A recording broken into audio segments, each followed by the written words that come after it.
Você passa a acompanhar, a partir deste momento, pela sua TVAL, o programa Espaço Cidadão. Nosso tema de hoje, como sempre, interessa todo o estado de Santa Catarina. Nós sempre tomamos esse cuidado, temos esse carinho em escolher os temas que possam abranger os 295 municípios do nosso estado. Pessoas desaparecidas. Eu vou conversar com o Major Marcos Roberto Claudino. Ele é o coordenador do Programa de Pessoas Desaparecidas, SOS, da Polícia Militar. Major, muito obrigado por atender o nosso convite. Numa balança, se a gente tivesse essa possibilidade, de um lado a gente colocaria aquelas pessoas que foram encontradas, foram localizadas, e de outro aquelas que facilitaram essa localização. Como é que ficaria a balança? Olha, na verdade agora com a criação do programa, eu acredito que a balança aí das pessoas que facilitaram está mais contundente, porque hoje as pessoas também têm possibilidades também, as famílias, de denunciar, de prestar informações, e também hoje a própria mídia, o próprio exemplo aí do que essa casa está fazendo, esse programa, também da divulgação, a conscientização hoje da sociedade está um pouco melhor, está muito aquém ainda do necessário, mas também hoje... mudou, né? Mas mudou, e hoje também as pessoas, os motivos, as causas, eles são mais pontuais. Hoje a gente tem como identificar melhor, né, entender melhor, porque confesso a você que no começo a gente, a nossa primeira intenção era dar uma primeira resposta e uma ampla divulgação. Imediata, mas não conseguiu. Mas não conseguiu, e também assim, após os sucessos, após a nossa experiência, a gente conseguiu, através de umas entrevistas, traçar um perfil do desaparecido, das causas do desaparecimento, para trabalhar um pouco, né, a questão da divulgação, mas também para trabalhar rapidamente esse percentual de desaparecimento, que a gente possa trabalhar em cima para que tenha um sucesso mais imediato das buscas. E as famílias têm ajudado bastante, inclusive hoje os grupos criados de voluntariado, das próprias mães, criaram recentemente agora o GAFAD, Grupo de Apoio aos Familiares de Desaparecidos, todo esse complemento que vem da segurança pública que está protagonizando essa atuação, tudo isso vem contemplando, vem ajudando, né, a exemplo do que a Assembleia Legislativa vem fazendo, outras mídias de vários canais. Então, fim é sempre o mesmo. O fim é sempre o mesmo. Então a gente hoje tá feliz com a progressão que a gente conseguiu obter, mas deixando bem claro que o problema é latente, o problema ele está sendo de uma forma pontual, recorrente, e cada vez mais a necessidade das famílias e da sociedade, principalmente no caso de criança e adolescente, é vital e importante essa conscientização, porque ainda as pessoas acham que só acontece com o vizinho, né? Solidarizam, compartilham, mas só acha que né, é igual a questão... Até pode ajudar o vizinho e de repente acontece na família. Isso, é igual a questão da internet, né? A pessoa às vezes deixa o filho ali liberal na internet, a internet ajuda hoje bastante, a questão pela rápida divulgação que se tem pelo desaparecido, mas às vezes a pessoa não controla muito, que acha que o filho dele não vai cair nessas armadilhas que hoje tem aí na internet, desde pedofilia, desde alguns casos de crime, que a gente vem tendo aí bastante observação. Falta de acompanhamento do pai e da mãe. Falta de acompanhamento do pai e da mãe. Então isso hoje é vital, deixando bem claro, a maioria dos registros de desaparecimento no estado de Santa Catarina são de crianças e adolescentes. Major, nós vamos acompanhar um trabalho feito pela nossa repórter Emily Sani a respeito disso, pessoas desaparecidas.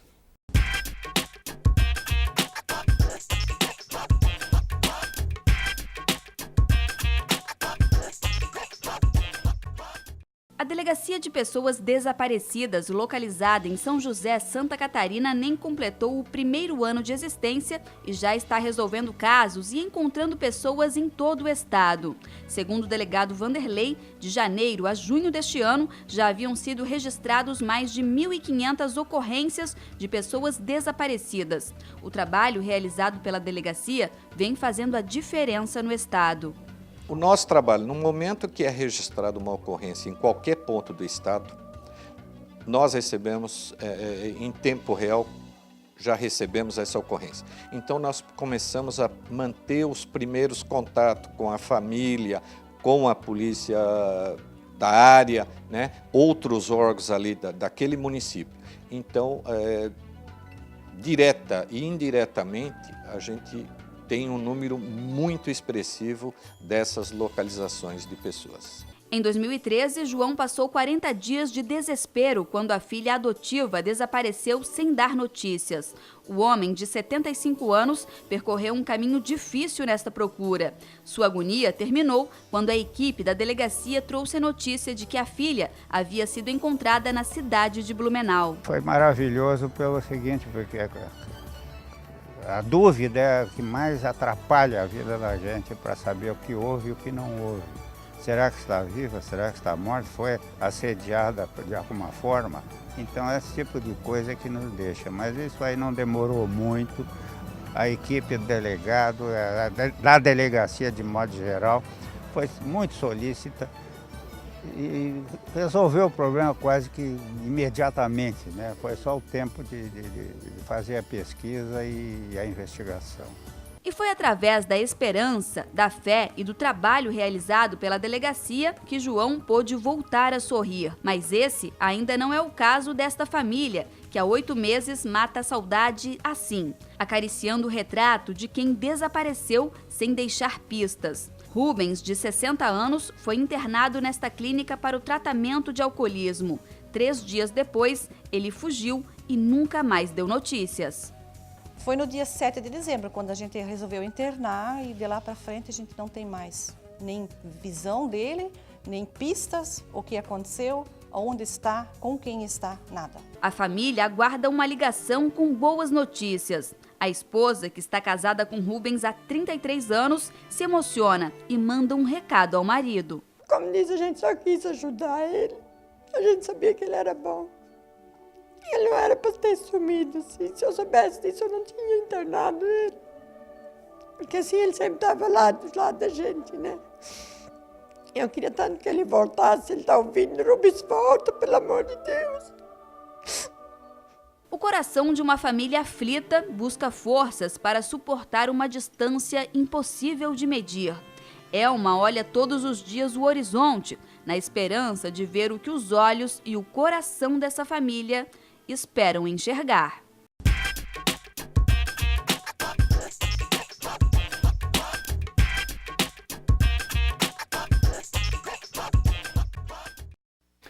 Isso aqui não é novela, é vida real e nem sempre termina bem. O major é que escolheu esse posto ou o major foi escolhido e por quê? Na verdade, eu comecei a trabalhar, eu escrevi algo academicamente, né? Comecei a escrever sobre o tema, escrevo desde 2009 e comecei, na verdade, por um desejo de saber a realidade do que passava essas famílias. Escrevi academicamente, algo científico, sócio, até político, relacionado a causas problemáticas e tal, mas eu queria ver realmente... Começou a fazer levantamentos? Isso, comecei a fazer levantamentos. E eu estava em outra, né, eu estava trabalhando no batalhão, no 4º batalhão, e eu resolvi, então, ver esse lado das mães. E quando eu comecei a ver esse lado das mães, ver o drama... Sensibilizou a polícia? Me sensibilizei primeiro, e eu comecei como voluntário, então elas iam procurar sozinhas em locais ermos, locais difíceis, eu acompanhava por solidariedade, peguei amizades, realmente amizade verdadeira com algumas delas, tal, e começamos a ter alguns sucessos. Eu, comecei a ter algum sucesso junto com elas, a gente começou a localizar e ajudar outras famílias, onde então começamos a chamar um pouco de atenção e fui convidado em 2012 a trabalhar, a coordenar essa coordenadoria de pessoas desaparecidas nesse programa SOS Desaparecidos da Polícia Militar. Isso foi coisa do Marceneiro ou do Araújo? Foi do Marceneiro.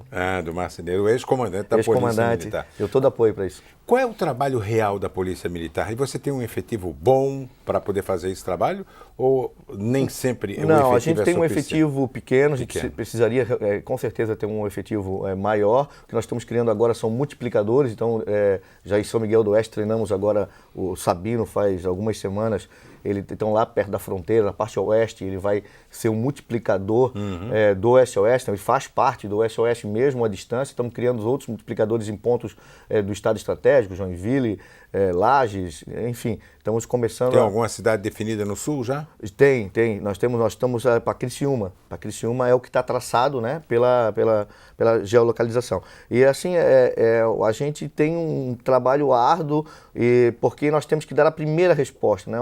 A Polícia Militar, na verdade, é muito importante que tanto as orientações das centrais de emergência como a atuação do SOS Desaparecidos naquela primeira resposta, que é orientar bem as famílias naquele momento de desespero, para que elas também ajudem a Polícia Militar nessa primeira localização, conscientizar a tropa, que isso aí é um ponto alto, uma grande conquista que a gente ainda está tentando chegar mais profundamente à tropa, para que a tropa se empenhe, tanto como ela se empenha hoje num carro furtado, vamos chamar desaparecido da justiça, um foragido, que ela tenha na prancheta esse tipo de comportamento também. Tipo de comportamento, de comprometimento com essa ocorrência. Dá menos adrenalina, não é aquela adrenalina de estar ali vivenciando uma ocorrência policial mais perigosa, mas que tem para aquela família um valor inestimável. Tanto que os maiores problemas que a gente tem são os sistemas que hoje existem, tanto estadual como federal. Exemplo, enquanto nós estamos aqui, se o seu carro for furtado, você vai fazer um registro, acionar o 190, fazer um registro na delegacia da Polícia Civil, ele automaticamente está no sistema e em todo o país, ele vai estar lá um carro com registro de furto. Mas se uma criança, se o seu filho, né, se o seu neto desaparecer, você vai cadastrar ele num registro, num boletim de ocorrência que fica só naquela região. E se nós saímos de Florianópolis 3 horas, nós estamos no Paraná. Então, hoje, cada estado tem um boletim de ocorrência diferente e eles não se comunicam. Então, isso é uma falta de inteligência diante da tecnologia que nós temos hoje disponível, né? A rapidez que é hoje as redes sociais. Então, o que se tem hoje a nível federal se criar, que cada estado tenha um padrão de registro para que não só esses registros de desaparecimento, mas como também as informações pertinentes a cada registro chegue em todo o estado, em todos os estados, em todo o território nacional. E também interligado de maneira lógica a hospitais, IGPs. Só em São Paulo, ano passado, 1.600 pessoas foram enterradas como indigentes. Na mesma época, em 2013, na mesma época, mais de 170 pessoas estavam nos hospitais da Grande São Paulo sem identificação. Será que não é algum catarinense? Exato. Né? Então, de maneira lógica... Tem que aproximar isso. Tem que aproximar. Fechar o circuito. Isso. Nós temos ali um protocolo hoje que a gente segue, um protocolo policial, de estender. Nós temos outras parcerias, outras ONGs, principalmente ONGs pela dificuldade que a gente tem, às vezes, desses registros que cheguem em outras polícias, mas criamos aí uma rede para que a gente possa expandir essas fronteiras de Santa Catarina, que é vital para o sucesso das buscas. E, principalmente, a gente buscar informações não só nos meios policiais, mas fora, isto é, IML, dá muito trabalho, sabe? Hospitais, as assistências sociais, temos um trabalho muito importante hoje com o pessoal que faz abordagem de rua, né? Então, localizamos muitas pessoas. Isso é comum? O cidadão brigou com a família, abandona a família e fica vivendo na rua? Muito comum. Recentemente, localizamos um policial da ilustre brigada, inclusive do batalhão de choque lá, desaparecido aqui em Santa Catarina, bem conhecido de todo mundo, o famoso Barba, 9 anos desaparecido, e ele estava aqui em Santa Catarina morando nas ruas. Tinha um transtorno mental, um transtorno que, junto com a vida que ele já levava nas ruas, piorou mais ainda. E foi localizado aqui. Foi localizado, hoje está lá, né, de volta ao seio familiar, inclusive foi bem recepcionado pelos amigos dele, veteranos do choque, então assim foi bem legal. Major, nós vamos ao intervalo e nós já voltamos, e a primeira pergunta que eu quero fazer no outro bloco é o seguinte: a maior emoção que o senhor sentiu ao longo desse trabalho aqui, mas isso é para o segundo bloco. Okay. Nosso tema de hoje é pessoas desaparecidas no estado de Santa Catarina. Já alcançamos algumas vitórias. Eu me refiro à Polícia Militar, à Polícia Civil. Mas, de qualquer maneira, a sociedade está contribuindo para que isso possa acontecer. O Espaço Cidadão já volta.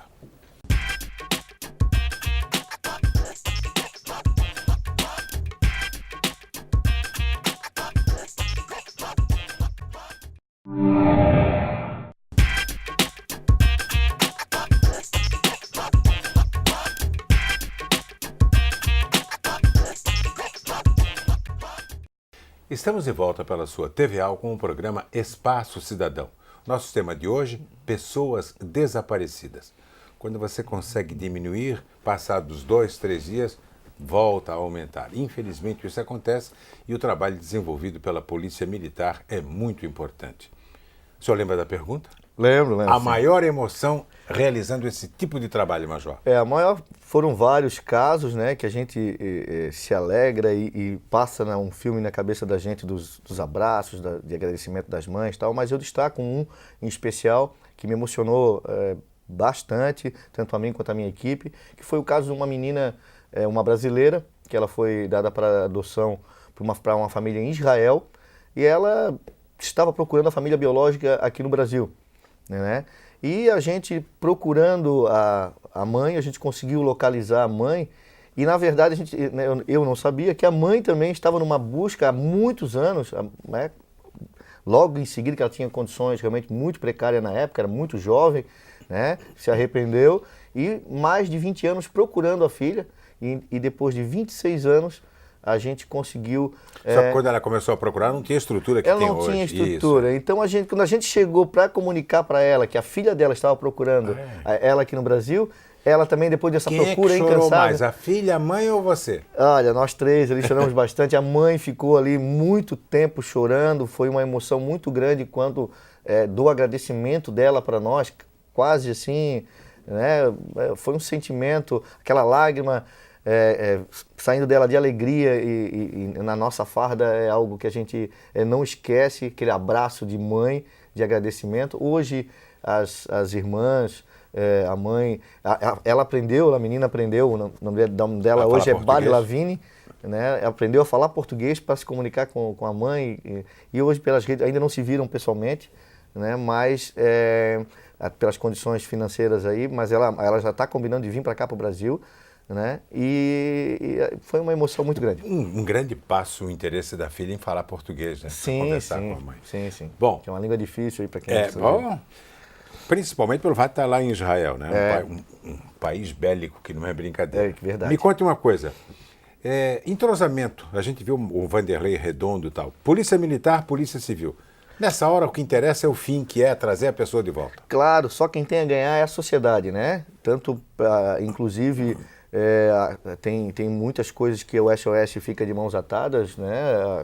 Quando é no caso do indício de crime, por exemplo, a gente pode ajudar na divulgação e tal, mas tem casos que são específicos da Polícia Civil, embora a maioria dos desaparecimentos não há indício de crime, aquele percentual que é, inclusive, um percentual sério, que tem que ter uma intervenção rápida, essa delegacia só veio a somar, né, o trabalho que nós já vínhamos prestando à sociedade, só veio a somar, principalmente para os casos mais antigos, né? A gente renovou as esperanças das mães para os casos mais antigos serem novamente levantados para a investigação.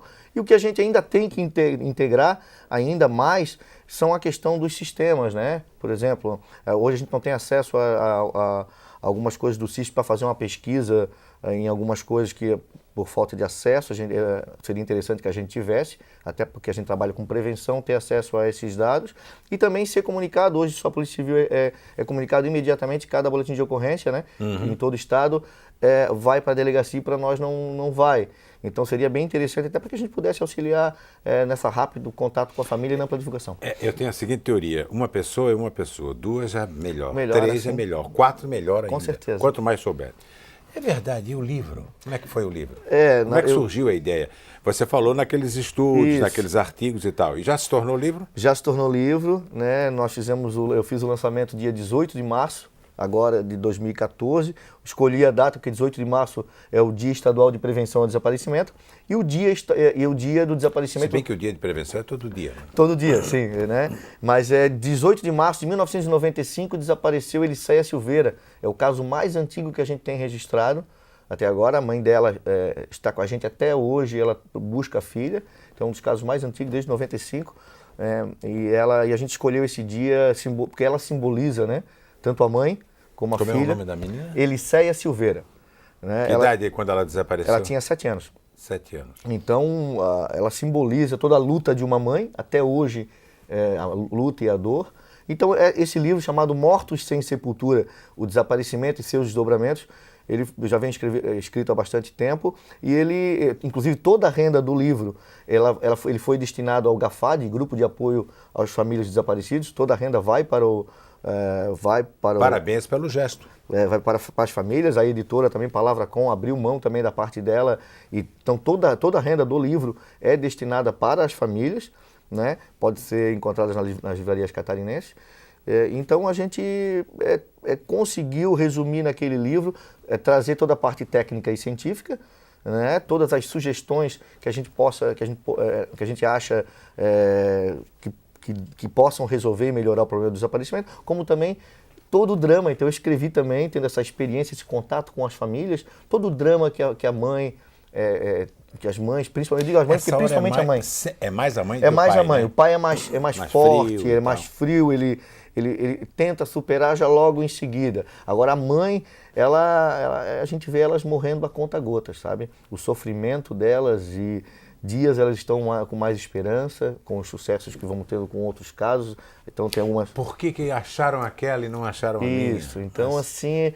Às vezes vocês têm que lutar com isso também, né? Sim, às vezes até a foto, sabe? Porque são muitos desaparecidos, você faz um banner, faz um folder, alguma coisa que uma foto ou outra a gente esquece, ou a gente tenta renovar, né? Fazer trabalhar em cima de tantas fotos que a gente tem. Até isso, às vezes, as mães tem assim, pedem pra gente, minha foto do meu filho não está aí. Um carinho especial para minha filha. Tá? Eu só imagino, eu não queria estar no teu lugar, não. Bom, nós vamos acompanhar agora, a Emily Sane esteve na cidade de Blumenau e fez um trabalho a respeito de um homem desaparecido numa das mais importantes cidades do nosso estado, Blumenau.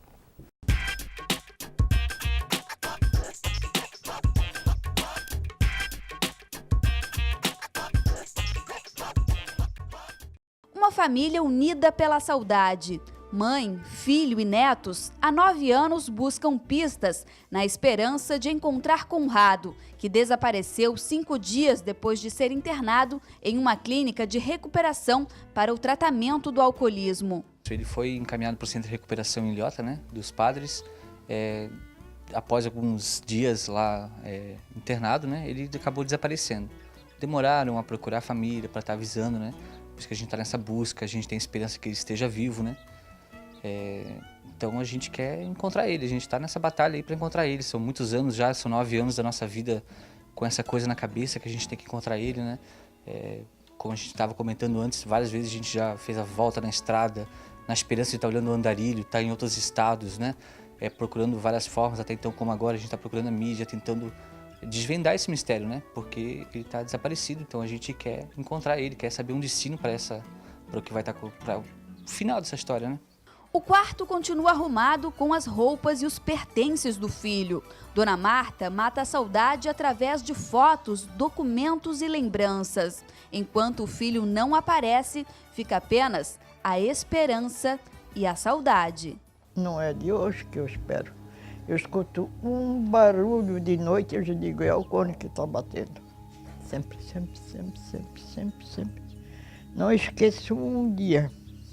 Segundo os irmãos, Conrado é um homem comunicativo que gosta de conversar e é muito apegado à família. O mistério do desaparecimento deixa dúvidas, incertezas, saudades. É imensa. 9 anos sem resposta, né? 9 anos da nossa vida batalhando atrás dele para ter ele perto, para tentar desvendar o que aconteceu, né? Então, é duro, viu?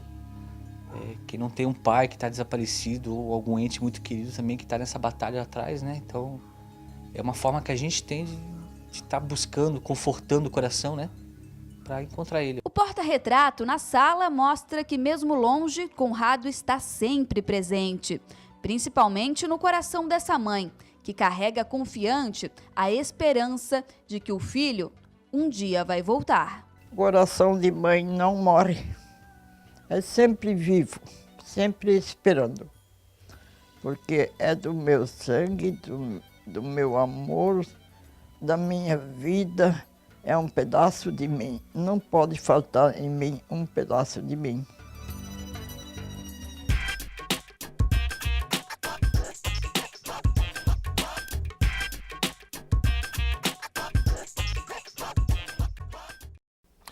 Todo depoimento de mãe é comovente. Sim, não tem como fugir disso.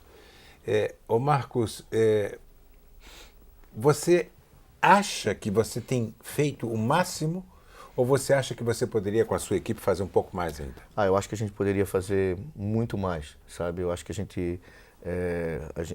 eu respeito muito a minha equipe se dedica praticamente 24 horas por dia, né? Eu sugo o máximo que eu posso deles, mas eu acho que a gente poderia mais se a gente, claro, tivesse uma estrutura melhor e principalmente se a gente tivesse sistemas, como eu falei, o grande problema nosso...